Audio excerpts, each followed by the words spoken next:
Hello! Today I'll be eating like Mulan, Ponyo, Wallace, Tramp, and Rose. The first on the menu is Mushu's Congee from the Disney film Mulan.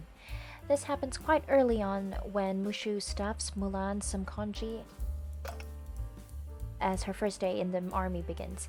Story time. I was a lantern dancer in year 3 during my primary school's production for Mulan. So first you want some rice, then pour in some room temperature water into the rice and soak the rice for 30 minutes. The ratio will be 1:3. Then bring the water with rice to a boil, add in some ginger slices and a chicken bone into the congee. Bring to a simmer and cover the pot with a lid for 20 to 30 minutes. And you want to stir the congee every 5 minutes to prevent it from sticking to the bottom. Yeah, so keep stirring. Time for the eggies. So I'm just cracking the eggs into a bowl so that I get like a nice shape. Fry them sunny side up, and oh no, the whites have gone onto the middle of the yolks. Anyway, moving on. Fry some streaky bacon because it gives that shape that we want in Mushu's congee. Don't worry, I didn't scratch my pan. I'm deciding which bacon makes a nicer smile. A pinch of white pepper, which is optional, and some salt.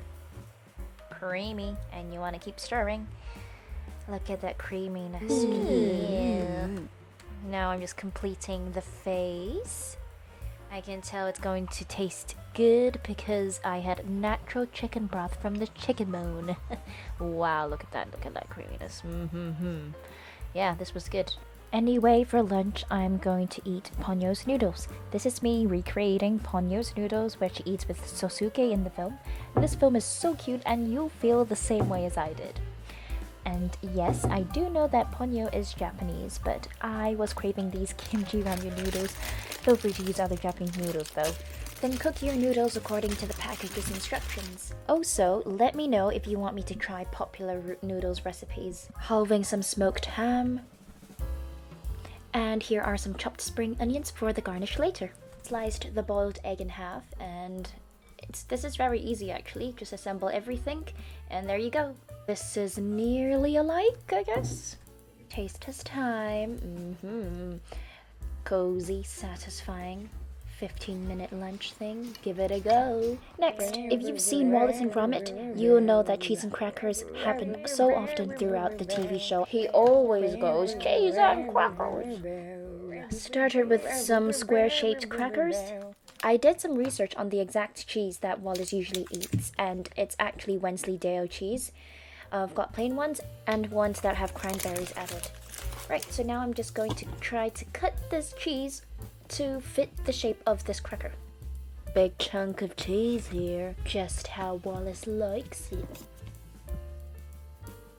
Picture time, nearly similar I guess. Taste test. So after having a bite, I just want to say honestly, this cheese just isn't for me. I think I'd like it better if it was cooked. Okay, and now I'm going to try the Wensleydale cheese with cranberries added inside. It's quite a popular addition to this cheese in all supermarkets, and I can see why they've added it as it gives a sweetness to the cheese. But sorry Wallace, this ain't for me. For the grand finale, we're going to finish up with Tramp and Rose's meatball spaghetti from The Lady and the Tramp. I'm sure everyone knows that this is an iconic food scene. Making the meatballs from scratch, you'd want to mix minced beef with minced garlic, oregano, rosemary, thyme, nutmeg for a nutty flavor, pepper, salt, panko breadcrumbs, and an egg.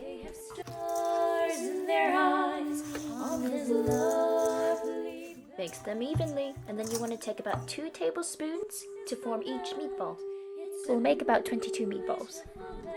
Skip this next step if you'd like, but I wanted to firm up my meatballs, so I put them on top of each other with a parchment paper in between, covered them with cling film, and placed them in the refrigerator for 30 minutes. And they're more firmed up now. Now it's time to bake it. But remember to preheat the oven at 200 degrees Celsius. Then you can bake the meatballs for 30 minutes, flipping them halfway. Also, turn the oven fan on for the last 3 minutes of baking. You make the sauce, mince the garlic and chopped onion until the onions become translucent. You might also want to add some chopped celery for more vegetables in the sauce. You can skip this if you'd like, but I just needed that. Tinned tomatoes in, some of that water inside, and then some tomato paste. Simmer for about 5 minutes. With salting a pot of water, I'm going to boil my pasta in here. Back to the sauce, adding some balsamic vinegar in, and some chopped fresh basil. Sauce is looking quite chunky now, eh? Adding in now the baked meatballs. And around 3 cups of pasta water. And then I mix the pasta in. Evenly combine them, so then it will turn out like how it was like in the film. And here we have it. Add some Parmesan cheese if you'd like. Adding some extra decorations with dried parsley. Dig in, people. Ooh yeah. Ooh yeah. Tell me which out of the 4 was your favorite, and maybe if you have some suggestions for future videos. Thank you so much for coming this far, and I'll see you next time. Bye.